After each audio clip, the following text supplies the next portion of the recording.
अस्सलाम वालेकुम everyone, welcome back to the channel. This is Mohammad Hammad. इस चैनल पे मैं पाकिस्तान स्टॉक एक्सचेंज से रिलेटेड डिस्कशन करता हूँ, अपनी जो रिसर्च है वो शेयर करता हूँ और व्हाट्सएप ग्रुप में जो स्टॉक्स आते हैं उनको भी रिव्यू करने की कोशिश करता हूँ। करंटली मार्केट में जो सेंटिमेंट है वो स्लाइटली बियरिश चल रहा है due to the emerging war concerns with Iran and US. आपका जो कन्फ्लिक्ट है उसकी वजह से, और इस सेशन में हम बेसिकली समझने की कोशिश करेंगे कि ये जो हमारा नेबरहुड में एक कन्फ्लिक्ट अराइज हो रहा है ईरान का और यूएस का, उसकी बेसिक रूट काज क्या है, दोनों में झगड़ा क्या है, उसकी पॉसिबल इम्प्लीकेशंस जो हैं वो हमारे पास पाकिस्तान की इकोनॉमी में क्या हो सकती हैं, जंग होने के बेसिकली चांसेस कितने हैं, और उसके बाद हम देखेंगे कि हमारी स्ट्रैटेजी जो है वो क्या होनी चाहिए इस सूरत हाल में। स्टार्ट करेंगे हम कि what the conflict actually is. तो बुनियादी तौर पर जो मसला है वो आपका न्यूक्लियर प्रोग्राम है जो ईरान का है। ईरान जो है उसके साथ जो है ओबामा एडमिनिस्ट्रेशन जो थी, उन्होंने एक मुआहिदा किया था, joint comprehensive plan of action, जिसमें उन्होंने कहा था कि ईरान जो है अपने यूरेनियम की इनरिचमेंट जो है वो 3.67% से ज़्यादा नहीं करेगा, और जो इनरिच्ड यूरेनियम उनके पास होगा, जो इन्वेंट्री होगी वो 300 किलो से ज़्यादा नहीं होगी, जो कि 660 पाउंड्स बनती है। अब ये जो अमाउंट्स हैं 3.67% का यूरेनियम इनरिचमेंट लेवल, और आपकी जो stock pile of 300 kilograms of enriched uranium है, ये आपके न्यूक्लियर पावर प्लांट्स चलाने के लिए तो जो है वो काफ़ी है। लेकिन जो इसका मिलिट्री यूज़ है, या जो आपका जो है वो वेपन्स बनाने के लिए है, वो ये मिकदार काफ़ी नहीं होती। उसके लिए बेसिकली एटलीस्ट जो है वो 60% इनरिचमेंट चाहिए होती है कि उसे कंसिडर किया जा सके कि वो मिलिट्री यूज में आप वेपन्स बना सकें, और जो 90% लेवल होता है वो फुली वेपन ग्रेड होता है। तो 3.67% पे ओबामा का एग्रीमेंट था कि वो लिमिट करेंगे और 300 किलो से ज़्यादा जो है वो इन्वेंट्री नहीं रखेंगे।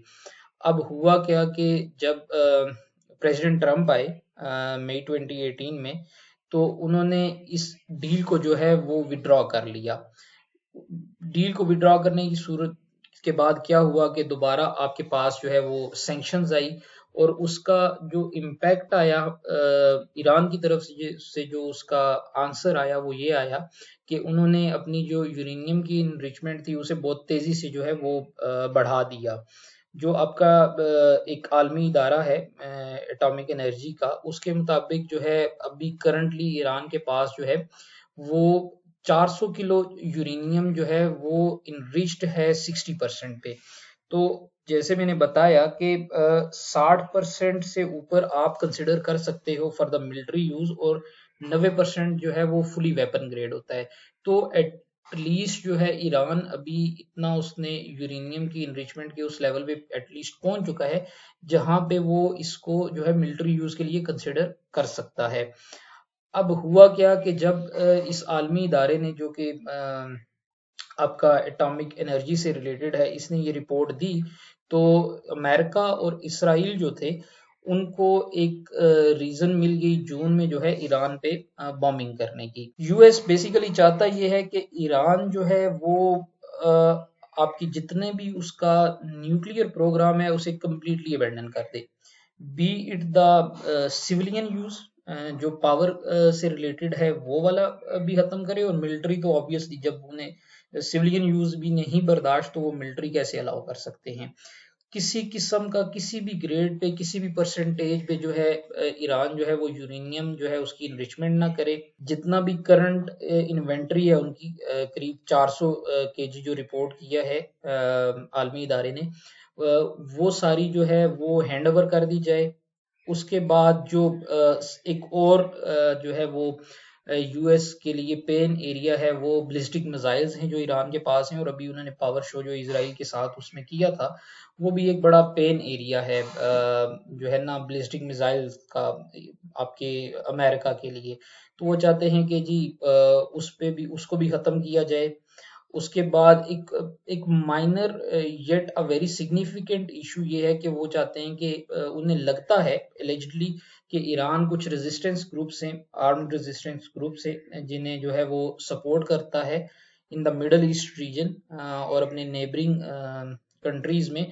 तो ईरान की जितनी ऐसे ग्रुप्स के लिए जो है सपोर्ट है वो ख़त्म हो। ईरान जो है वो किसी भी इस किस्म के जो ग्रुप्स हैं जो आर्म रेजिस्टेंस से रिलेटेड हैं उनकी तमाम सपोर्ट जो है वो बंद कर दे। अब ये मोटा मोटा जो है कि अमेरिका को क्या चाहिए। मिसाइल से उसे डर लगता है, वो नहीं होना चाहिए। इसके बाद उसे डर लगता है आपके यूरेनियम से, वो नहीं होना चाहिए। और फिर थोड़ा सा जियोपॉलिटिकल ऑब्वियसली जो सिचुएशन है उसमें ईरान की जो इन्वॉल्वमेंट है वो कम हो। अब ईरान चाहता है कि सबसे पहले तो उसके पास उसके ऊपर जो सैंक्शंस लगी हैं दैट स्टार्टेड इन द 1979, उसके बाद जितनी भी प्राइमरी और सेकेंडरी सैंक्शंस हैं उनको जो है वो आपके पास वो लिफ्ट होनी चाहिए। प्राइमरी सेक्शंस तो वो हैं सैंक्शंस वो हैं जो आपकी डायरेक्टली जो है वो ईरान पे हैं कि वो एक्सपोर्ट से रिलेटेड और बाकी चीज़ें जो हैं। सेकेंडरी सैंक्शंस ये हैं कि जो कंट्रीज जो हैं आपके ईरान के साथ ट्रेड करेंगे उनके मुतल्लिक जो ट्रम्प की पॉलिसी है और टैरिफ्स हैं वो एक जो है वो पेन एरिया है ईरान के लिए। तो ईरान चाहता है कि वो सारी जो सैंक्शंस हैं वो ख़त्म होने चाहिए। ईरान चाहता है कि अगर बहुत ही जो है ना वो महदूद पैमाने पर ही बेशक हो लेकिन न्यूक्लियर प्रोग्राम को वो ख़त्म नहीं करना चाहता, ठीक है। वो चाहता है कि वो यूरेनियम की इनरिचमेंट करता रहे और कंप्लीटली जो बेसिकली स्टैंड ऑफ भी यही है कि ईरान आपका यूएस चाहता है कि न्यूक्लियर से वो बिल्कुल दस्तबरदार हो जाए आपका ईरान। और ईरान चाहता है कि जो है ना वो किसी हद तक कुछ ना कुछ जो है वो यूरेनियम के साथ टच में रहे और अपने बैलिस्टिक मिसाइल्स को बिल्कुल कंप्रोमाइज नहीं करना चाहता। वो आपका जो इसके मिसाइल प्रोग्राम है उस पे sort of no compromise zero tolerance policy रखता है। अब ये जो है ना दुश्वारी है यहाँ पे कि आपके पास ईरान जो चाहता है, ईरान फिर भी थोड़ा सा हमारे पास जो है ना वो उसके पास एक स्टैंस है कि महदूद पैमाने पर ही सही लेकिन वो यूरेनियम रखना चाहता है। लेकिन अमेरिका जो है और ट्रम्प स्पेसिफिकली वो उसे बर्दाश्त नहीं है कि हम जो है ना आपके पास ईरान के पास जो है वो किसी भी सूरत किसी भी किस्म का यूरेनियम किसी भी लेवल पे किसी भी ग्रेड पे अवेलेबल हो। अब ये सारी सूरत हाल जो हमारे पास इवॉल्व हुई है उसमें अब सवाल ये है कि जंग के हम कितना करीब हैं। जंग जो है अब इस पे डिफरेंट रिसर्च ग्रुप्स जो हैं जो इसको आपके जो है ना वो देख रहे होते हैं इस किस्म की जियो पॉलिटिकल टेंशंस को। तो उनके डिफरेंट ओपिनियंस हैं इस पे। सबसे अहम बात इसमें ये है कि आपका सऊदी और अमाराती जो हैं वो उन्होंने कहा है कि जी हम अपनी एयर स्पेस नहीं देंगे ईरान पे अटैक करने के लिए। एक ये जो है ना वो पॉजिटिव है। बट उसके कॉन्ट्रेरी अगर हम देखें तो जो यूएसएस अब्राहम लिंकन है आपका न्यूक्लियर पावर्ड एयरक्राफ्ट कैरियर है वो अरेबियन सी में उसने मूव कर दिया है। अब ये जो है this this can be you know psychological warfare की एक टैक्टिक है कि ट्रम्प जो है वो पुश करना चाहता है, वो शो ऑफ पावर करना चाहता है कि हम आ रहे हैं, हम मारेंगे, ठीक है। But that doesn't necessarily means कि जंग होगी। यूरो एशिया ग्रुप एक रिसर्च ग्रुप है, उन्होंने जो है कहा है कि देर आर लाइक 65% चांसेस कि अमेरिका जो है वो एक सर्जिकल मिलिट्री स्ट्राइक जो है वो अप्रैल 2026 के करीब तक कर सकता है। पोली मार्केट जो है उन्होंने उन्हें लगता था 20% चांस है किसी भी एडवेंचर का आपके अमेरिका और ईरान के दरमियान। बट अभी रिसेंटली उन्होंने अपना जो ये एस्टिमेट था 20% का उसे इंक्रीज कर दिया है 57% को by the end of March 31। जो टाइम ऑफ इसराइल है उसने एक जो है वो आर्टिकल पब्लिश किया है और उसमें जो है उन्होंने ये इंकशाफ किया है कि जो close to the Trump administration लोग हैं उन्हें लगता है कि देर आर 90% चांसेस कि अगर ईरान जो एंड ऑफ फेब की डेडलाइन है ट्रम्प की उसे मीट नहीं करता तो देर आर 90% चांसेस कि एक क्विक विन के लिए ट्रम्प एटलीस्ट जो है वो शो ऑफ पावर करेगा। जैसे basically the psychology of the Trump is also important, वो क्विक विंस का बहुत शेदाई है। तो वो डेफिनेटली जो है वो उसके जो एडमिनिस्ट्रेशन के लोग हैं उनको लगता है कि they are 90% inclined towards thinking कि ट्रम्प कोई ना कोई एडवेंचर जो है वो एटलीस्ट जरूर करेगा। अब ये अगर सारी सूरत-ए-हाल हम देखें कि ये झगड़ा क्या है, कितने चांसेस हैं और इसका इम्पैक्ट क्या होगा ट्रेड पे। द इम्पोर्टेंट थिंग इज कि जो स्ट्रेट ऑफ हॉर्मज है वहां से आपकी ग्लोबली 20 to 30% जो ऑयल है वो मूव होता है और 20% ऑफ एलएनजी जो है वो भी वहीं से जो है वो आपकी गुजरती है। अगर एक एक दिन भी जो है ये बंद होता है कंप्लीटली तो पाकिस्तान के पास जो आपका ऑयल के कंटेनर्स आ रहे हैं, शिपमेंट्स आ रही हैं, वो डबल हो जाएंगे उसका रेट। ठीक है, एनर्जी का जो ऑब्वियसली बिल है वो इंक्रीज होगा, इफेक्ट करेगा आपका जितनी भी प्रोडक्शन इंडस्ट्रीज हैं, सीमेंट, स्टील, टेक्सटाइल, सबको इम्पैक्ट करेगा। टेक्नोलॉजी को रफली छोड़ के आपकी हर सेक्टर को जो है ना वो इम्पैक्ट करेगा। एक तो ये बात होगी। दूसरी ये है कि ट्रम्प ने ऑलरेडी बोला हुआ है कि जो भी ईरान के साथ जो है वो तजारत करेगा उसे 25% जो है ना हम उस पर टैरिफ लगा लेंगे। अब पाकिस्तान की नेबरिंग कंट्री है, जो भी अगर हम कुछ थोड़ा बहुत एक्सपोर्ट करेंगे यूएस को तो ईरान के साथ थोड़ी भी तजारत हुई तो वो 25% का वहां पे भी जो है वो टैरिफ आ जाएगा। अब मसला सबसे बड़ा ये है कि अगर ये जो स्ट्रेट ऑफ हॉर्मज है ये अगर बंद होती है तो फिर अल्टरनेटिव रूट जो है वो केप ऑफ गुड होप है, ये अफ्रीका से जो है ना वो घूम के आएगा। ठीक है, और करीब 25 से 30 दिन का जो डिलीवरी टाइम है फॉर द रॉ मटेरियल्स वो इंक्रीज हो जाएगा। ठीक है, आपका जो ऑयल आएगा उसकी उसमें जो है वो 25 से 30 दिन का जो है वो एक आप कह लेंगे टाइम फ्रेम जो है वो ऐड हो जाएगा। ठीक है, अब वो ऐड होने से ऑब्वियसली सारी चीजें स्लो हो जाएंगी and that will negatively impact the businesses with in the Pakistan. अगर हम देखें जो करंट प्रोबेबिलिटीज हैं आपके पास इस वार होराइजन की, वो 60% है कि सर्जिकल स्ट्राइक होगी जैसे वेनेजुला में उसने किया एडवेंचर ट्रम्प ने। उसमें ये बहुत ज्यादा चांसेस हैं क्योंकि ईरान हिस्टोरिकली घुटने टेकने को तैयार नहीं होता। ठीक है, जब वो नहीं है तैयार तो ट्रम्प जो है ऑब्वियसली ही वांट्स कि उसकी जो है वो सुपरियरिटी रहे। वो ये दोनों जब साइकोलॉजीज आपस में इनकी मुठभेड़ होगी तो that reasonably increases the chance कि हमारे पास जो सर्जिकल स्ट्राइक है एटलीस्ट वो कुछ थोड़ा बहुत मार धाड़ करेगा और वो 60% चांसेस हैं कि ऐसा होगा। There is a high probability of that. अगर वो होता है तो हमारा जो इंडेक्स है वो क्विकली जो है वो गिरेगा। ठीक है, उसमें पैनिक सेलिंग आएगी और रफली कहीं 200 डीएमए के करीब जाके अगर ऑयल स्टेबल होता है तो वहां जाके ये सेटल होगा। ऑलरेडी हम 10% के करीब जो है वो नीचे जा चुके हैं। कोविड में करीब 37 हम गए थे। ठीक है ना, तो ये इसकी प्रोबेबिलिटी बहुत ज्यादा है। ठीक है, डिप्लोमेटिक डीएस्केलेशन जो है अगर वो होती है दैट मींस कि अगर जो नेगोशिएशंस हैं इनके दरमियान जिसकी अगर उनमें कुछ आ जाता है, ब्रेक थ्रू मिल जाता है तो फिर हम 10-15 हजार पॉइंट्स की जो है वो रैली देख सकते हैं। ट्रम्प कोई ट्वीट कर देता है कि उसे वियर्ड से ट्वीट्स करता है, ठीक है ना, उसे तेहरान से लेटर मिला है जी बड़ा इंकरेजिंग, ऐसा हो गया वैसा हो गया, तो भी सेंटिमेंट्स जो है वो इम्प्रूव होंगे। 10-15 हजार पॉइंट्स की जो है वो रैली देखने को मिल सकती है। फुल स्केल वॉर जो है उसकी प्रोबेबिलिटी बहुत कम है।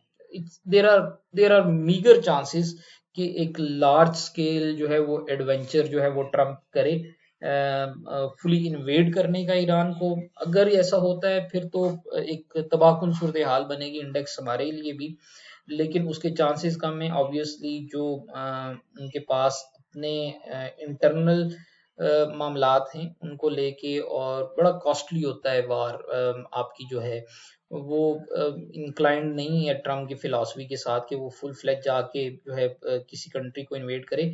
बट आई ट्रूली बिलीव कि सर्जिकल स्ट्राइक जो है वो करेगा और वो लाजिम करेगा, उसमें कोई दूसरी राय नहीं है।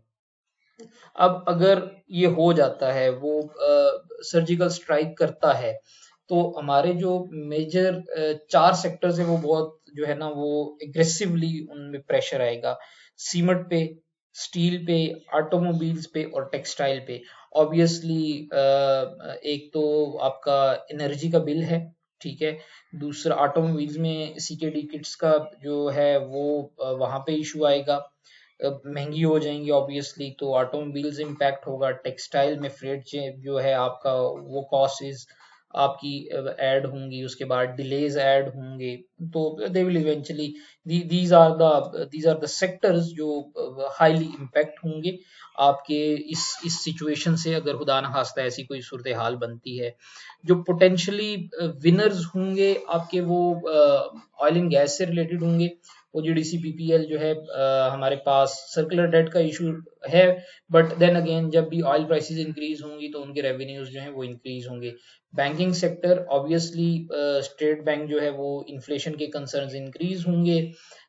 जब इन्फ्लेशन की कंसर्न इंक्रीज होंगे वो आपका इंटरेस्ट रेट इंक्रीज करेगा इन्फ्लेशन को जो है वो कर्ब करने के लिए, and definitely that will increase the margins of the banking sector.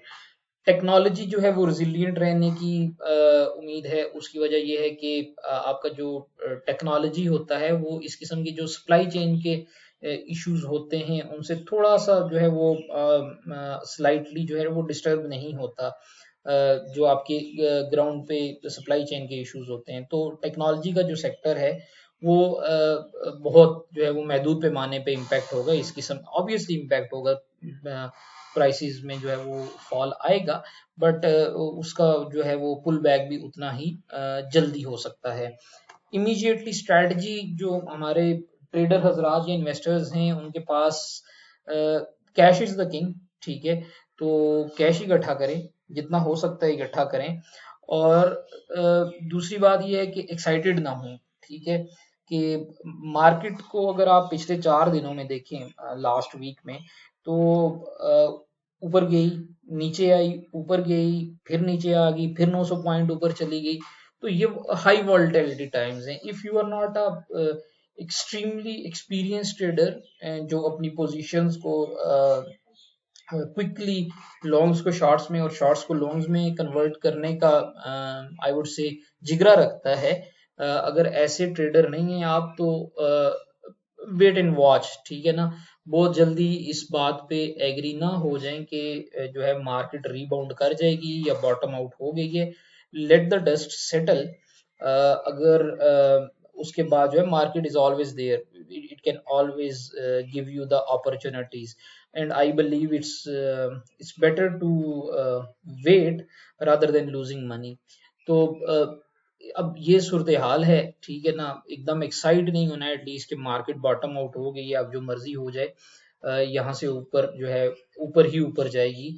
जहन में रखना है कि जो हमने कोविड में देखा था वो 37% देखा था, 10% हम ऑलरेडी जा चुके हैं। तो अगर वर्स्ट के सिनेरियो में भी हो तो फिर भी एटलीस्ट कोई 25 से 27% बनता है। तो वो एक तो ये सूरत हाल है। दूसरा जो आपका एग्जिट ट्रिगर होगा, एग्जिट ट्रिगर से मतलब ये है कि अगर आपकी लॉन्ग पोजीशंस आपने एग्जिट करनी है, आपको लगता है कि यहाँ पे आप लॉस बुक करके नीचे से अगेन एंट्री ले सकते हैं और वो ज़्यादा बेहतर हो सकता है। एक तो वो भी हो सकता है, ठीक है ना। तो उसके लिए ऑब्वियसली जैसे ही आपको खबर मिले कि स्ट्राइक हो गई है, तो that is reasonably given the our market situation, हम 10% 15% जहाँ पे खड़े होंगे वहां से नीचे आ जाएंगे, ठीक है। अब एंट्री ट्रिगर ये होगा कि in case we get a joint statement from the Iran and USA कि हमारे पास जो है वो कोई इमीडिएटली हमारे पास कॉन्फ्लिक्ट रिजॉल्व हो गया है या डिले हो गया है, टाइम बाय कर रही हैं दोनों एंड आपकी जो पार्टीज हैं, तो उस सूरत हाल में भी थोड़ी सी डस्ट जो है वो सेटल हो सकती है। इसमें एडिशनली एक चीज मैं ऐड कर दूं कि आप आप मार्टिंगल भी यूज कर सकते हैं, ठीक है, कि आप स्लोली बाइंग करें, ठीक है, जहां भी आप जिसे एवरेज आउट सम पीपल कहते हैं, लेकिन एक एक स्ट्रेटेजिकली एक परसेंटेज अमाउंट लेके स्मॉल पोजीशंस ऐड करना स्टार्ट करें। जब मार्केट मजीद थोड़ा सा नीचे जाए तो वहां से आप ऐड कर सकते हैं, but don't go all in, keep cash with you. That will be the only thing that will help you in given the current circumstances of the volatility. So this is pretty much it. ये कोई advice नहीं है, I'm not a geopolitical expert, ये just merely मेरा जो है अपनी research थी on the market के चीजें क्यों कैसे move करेंगे, and I thought to share it with you guys. So yeah, enjoy the Ramadan and have a good day. Thank you so much.